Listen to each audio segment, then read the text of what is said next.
Hello students, welcome to online classes Shrimati Bhagwati Devi school and college institution Bihar road Alwar.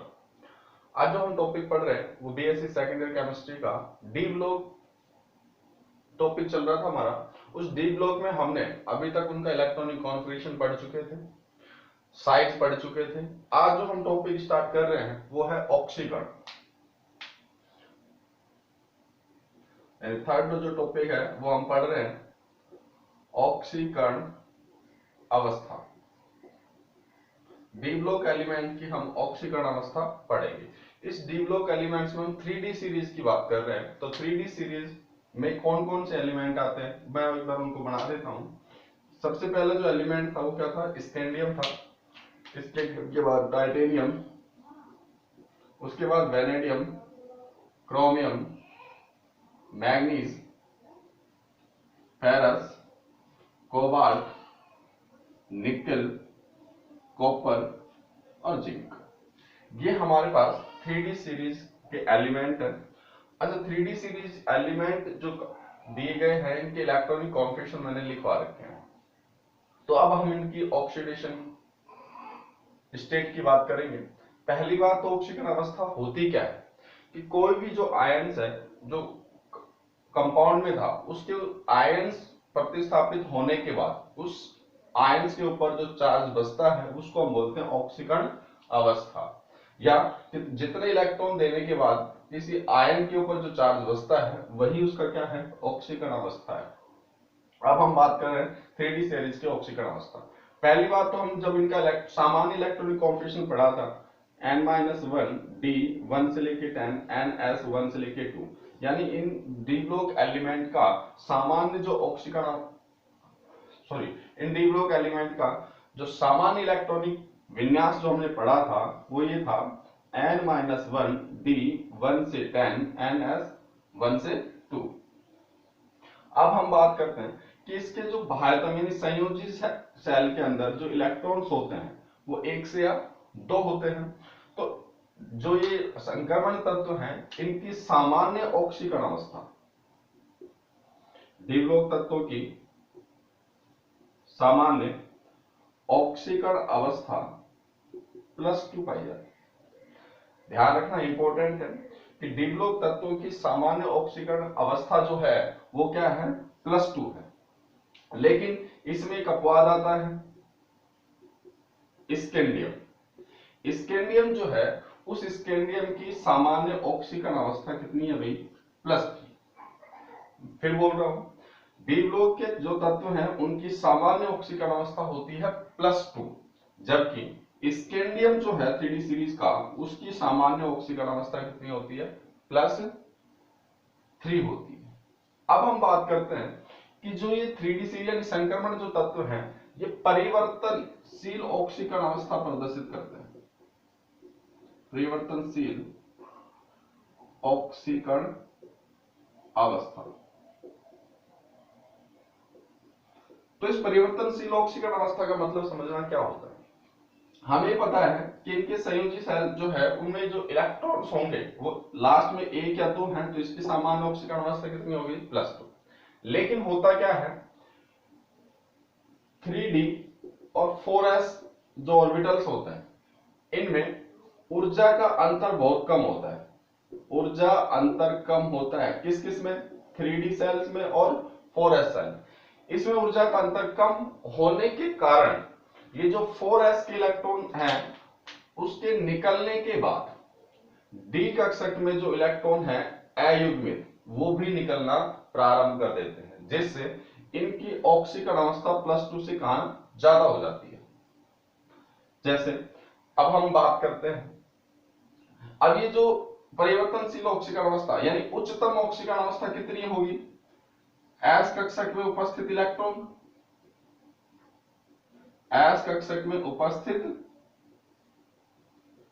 Electron plus D कक्षक में उपस्थित अयुग्मित electron. ये होती है इनकी उच्च ऑक्सीकरण अवस्था, यानी मैक्सिमम कितनी ऑक्सीकरण अवस्था कोई तत्व प्रदर्शित करेगा, तो कितनी करेगा, एक तो एस कक्षक में उसमें जितने इलेक्ट्रॉन होंगे वो प्लस डी कक्षक में उपस्थित उसके अयुग्मित इलेक्ट्रॉन जोड़ दो, तो जो टोटल आएगा वो उसकी उच्चतम ऑक्सीकरण अवस्था आएगी। क्लियर है यहां तक। अब हम आगे की बात करें कि हमने यहाँ पे अयुग्मित इलेक्ट्रॉन लिखा है, तो डी कक्षक जो है उसमें युग्मित इलेक्ट्रॉन नहीं निकलते। युग्मित इलेक्ट्रॉन को निकालने के लिए अधिक ऊर्जा की आवश्यकता होगी। जैसे मैं एक सिंपल सा एग्जांपल बनाता हूं, मैंने ये इलेक्ट्रॉनिक कॉन्फ़िगरेशन लिखा 1 2 3 4 5 और ये एस का, किसका इलेक्ट्रॉनिक कॉन्फ़िगरेशन है ये 3d7 और किसका हो गया 4s2, ये कोबाल्ट का होगा। कोबाल्ट कितने नंबर पे आता है 27 पे। अब हम बात करते हैं, अगर हम इसकी सामान्य ऑक्सीकरण अवस्था की बात करें तो भी सामान्य ऑक्सीकरण अवस्था तो कितनी हो जाएगी +2। अब हम बात करें इसकी उच्च ऑक्सीकरण अवस्था अधिकतम कितनी होगी, तो एस कक्षक में कितने इलेक्ट्रॉन है 2 ये, और इनमें अयुग्मित इलेक्ट्रॉन कितने हैं 1 2 और 3, तो 2 3 5, तो ये अधिकतम +5 ऑक्सीकरण अवस्था प्रदर्शित कर सकता है। कौन कोबाल्ट। क्लियर है। अब हम एक टेबल सी बनाते हैं और ये देखते हैं, क्योंकि इलेक्ट्रॉन कॉन्फ़िगरेशन हम पढ़ चुके हैं और हम ये देखेंगे ये जो एलिमेंट्स है वो कहां तक ऑक्सीकरण अवस्था प्रदर्शित कर सकता है। तो देखो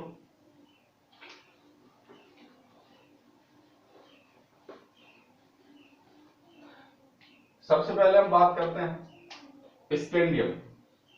स्कैंडियम की जो ऑक्सीकरण अवस्था है वो केवल कौन सी है +3, बस एक अपवाद यही है, और +2 ऑक्सीकरण अवस्था प्रदर्शित करते हैं, जबकि स्कैंडियम केवल कौन सी ऑक्सीकरण अवस्था प्रदर्शित करेगा +3।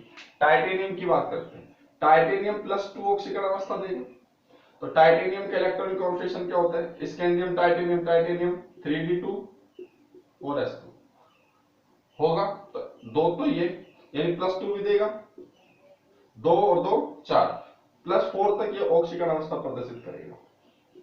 हो गया। वैनेडियम की बात करते हैं, तो वैनेडियम +2 देगा और +5 तक जाएगा ये, +3 +5 तक।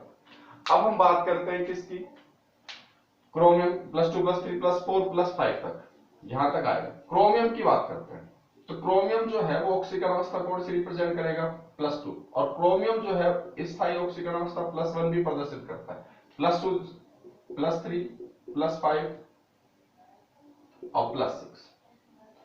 अब हम बात करते हैं किसकी मैग्नीज की। मैग्नीज +2 +3 +4 +5 और +6, लास्ट कहां तक आएगा +7 तक। अब इसके बाद इलेक्ट्रॉन्स जो हैं वो आपके युग्मित होना स्टार्ट कर देते हैं। तो देखो फेरस में इलेक्ट्रॉन कॉन्फ़िगरेशन क्या होता है 3d6 4s2, अगर हम बात करें कितना दे सकता है 2 तो ये हो गए, तो +2 ऑक्सीकरण अवस्था तो इसकी सामान्य ऑक्सीकरण अवस्था हो जाएगी। और d6 में, तो d6 का अगर हम ऑर्बिटल्स बना के देखें कि भाई d6 में देखो ये होगा 1 2 3 4 5 और ये d6 का है, तो देखो s में जो इलेक्ट्रॉन्स है वो प्लस d में अयुग्मित इलेक्ट्रॉन 1 2 3 4, तो 4 और 2 6, तो +2 +3 +4 +5 और कहां तक जाएगा +6 तक, यानी मैक्सिमम कहां तक देगा +6।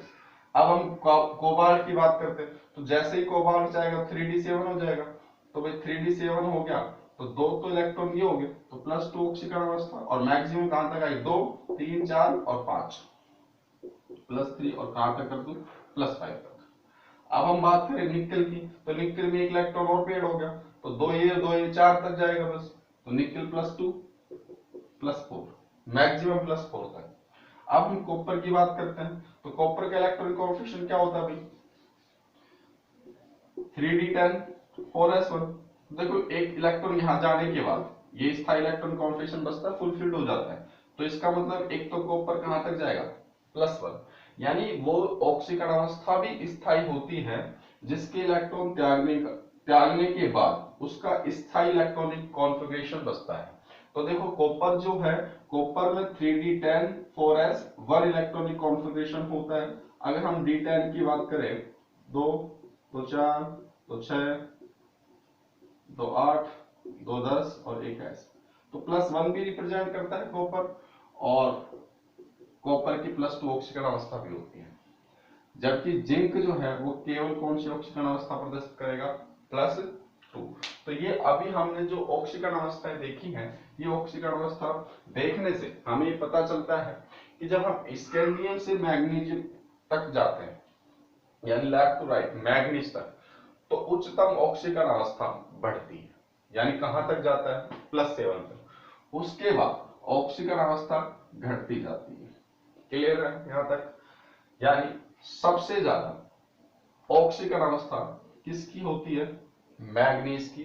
कितनी होती है, +7 तक। किस सीरीज में, 3D सीरीज में। अगर हम डी ब्लॉक की बात करें तो ओस्मियम और Ru +8 तक ऑक्सीकरण अवस्था प्रदर्शित करते हैं। ध्यान रखना, मैं ये जो मैक्सिमम ऑक्सीकरण अवस्था +7 लिख रहा हूं, ये डी ब्लॉक की नहीं है। कौन सी सीरीज की है, 3D सीरीज की। जबकि डी ब्लॉक में ओस्मियम और Ru रुबिनियम +8 तक ऑक्सीकरण अवस्था प्रदर्शित करते हैं। क्लियर है? अब हम बात करें वापस, स्कैंडियम जो है वो +3 ऑक्सीकरण अवस्था प्रदर्शित करता है केवल। स्कैंडियम अपवाद है। डी ब्लॉक एलिमेंट जो है उनकी सामान्य ऑक्सीकरण अवस्था +2 होती है, जबकि स्कैंडियम की कितनी होती है, +3, क्योंकि स्कैंडियम का इलेक्ट्रॉनिक कॉन्फिगरेशन 3d1 4s2 था, और यहां पे क्या था, आर्गन। अब मुझे एक बात बताओ, ये तीनों इलेक्ट्रॉन निकाल दे तो स्थायी इलेक्ट्रॉनिक कॉन्फिगरेशन बचेगा किसका, आर्गन का, जो कि स्थायी होता है। इसीलिए स्कैंडियम जो है वो +3 ऑक्सीकरण अवस्था प्रदर्शित करता है। अच्छा, इसमें एक बात और देखना कि जो क्रोमियम है, एक तो वो +1 ऑक्सीकरण अवस्था प्रदर्शित करता है, और एक कॉपर +1 ऑक्सीकरण अवस्था प्रदर्शित करता है। क्रोमियम जो है, ये जो क्रोमियम है, ये +3 ऑक्सीकरण अवस्था ज्यादा स्थायी होती है, क्योंकि क्रोमियम +3 में जो T2G होगा, उस T2G जो है उसका, उसमें 3 इलेक्ट्रॉन शेष रहते हैं, और ये T2G जो है स्थायी इलेक्ट्रॉनिक विन्यास है। इसीलिए क्रोमियम की ऑक्सीकरण अवस्था जो है वो +3 में ज्यादा स्थायी होती है। अब हम आगे बढ़ते हैं। जो ये संक्रमण जो तत्व हैं, ये ऑक्सीकरण अवस्थाएं मैंने लिख दी है। इन संक्रमण तत्वों की उच्च ऑक्सीकरण अवस्था का स्थायित्व ज्यादा होता है, और ये उच्च ऑक्सीकरण अवस्थाएं यानी संक्रमण तत्वों की उच्च ऑक्सीकरण अवस्था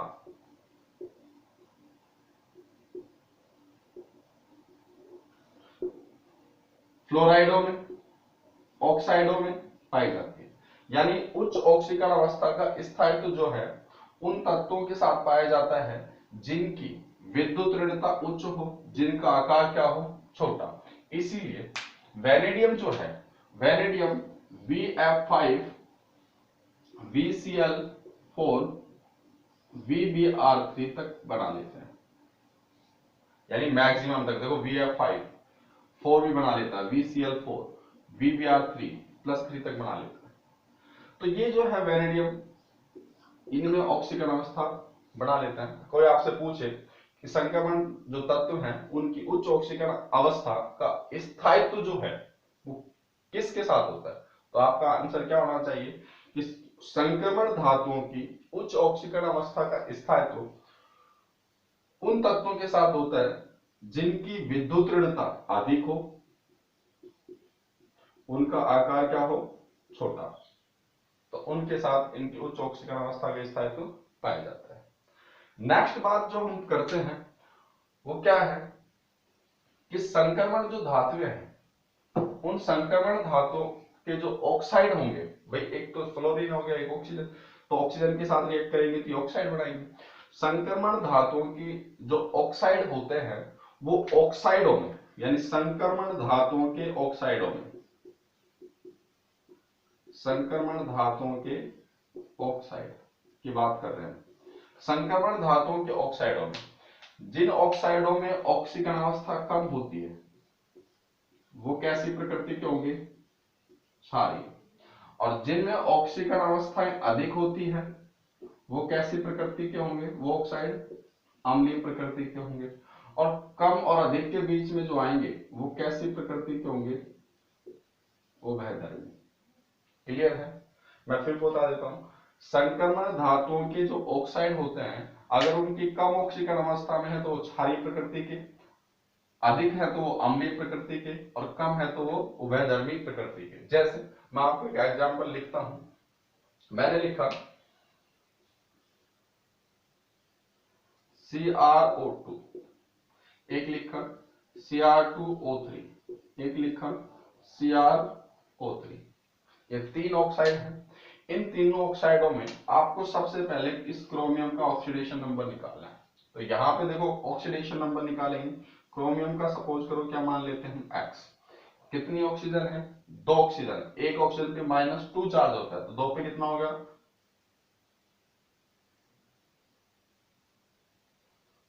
-4 इक्वल्स टू 0। X की वैल्यू कितनी आ गई, +4। Cr2O3 तो 2x -6 इक्वल्स टू 0, तो x की वैल्यू कितनी आ गई भाई, +3। यहां पे देखो x -6 इक्वल्स टू 0, x की वैल्यू +6। अब आपको यहां देखने से क्या पता चलता है कि यहां जो सबसे कम ऑक्सीकरणांक है इसका है, उसके बाद इसका, या आप एक काम करो इसको CrO2 है, Cr2O3 है, CrO3 है, CrO2 O3 CrO3 है, इनका ऑक्सीकरणांक निकालोगे और ऑक्सीकरणांक निकालने के बाद ये देखोगे किसका, तो ये मैंने ऑक्साइड लिख रही, काम करो यहाँ पे जो है CrO2 इसको Cr लिख लेते हैं। तो CrO है, CrO2O3 है, CrO3, तो CrO का क्या हो गया, x -2 इक्वल्स टू 0। x की वैल्यू कितनी आ गई, +2, यहाँ +3 और यहाँ क्या है, +6। अब आपसे कोई कहे कि इन क्रोमियम के जो ऑक्साइड हैं इनमें अम्लीय कौन सी प्रकृति का होगा, उभयधर्मी कौन सी प्रकृति का है और क्षारीय कौन सी प्रकृति का। तो मैंने ये कहा कि संक्रमण धातु के ऑक्साइडों में जिस ऑक्साइड की ऑक्सीकरण अवस्था कम होगी वो क्षारीय प्रकृति का, जिसकी अधिक होगी वो अम्लीय प्रकृति का, और जिसकी इन दोनों के बीच में होगी वो कैसी प्रकृति का होगा, उभयधर्मी। तो यहाँ बात कर रहे हैं CrO की, तो यहाँ +2 ऑक्सीकरण अवस्था है। इस +2 ऑक्सीकरण अवस्था के कारण CrO जो है वो कैसी प्रकृति का हो जाएगा, क्षारीय। जबकि Cr2O3 है ये कैसी प्रकृति का होगा, उभयधर्मी। जबकि CrO3 है वो +6 है तो ये कैसी प्रकृति का होगा, अम्लीय। क्लियर है? मैं फिर बोल देता हूं कि भाई ऑक्साइडों में जिस भी ऑक्साइड का ऑक्सीकरण अंक ज्यादा होगा वो अम्लीय प्रकृति का होगा और उनकी प्रकृति कैसी होगी, सहसंयोजक। जबकि कम ऑक्सीकरण अवस्था में जो ऑक्साइड होगा वो आपका क्षारीय प्रकृति का होगा। जबकि इन दोनों ऑक्साइडों के बीच में जो होगा वो उभयधर्मी प्रकृति का होगा।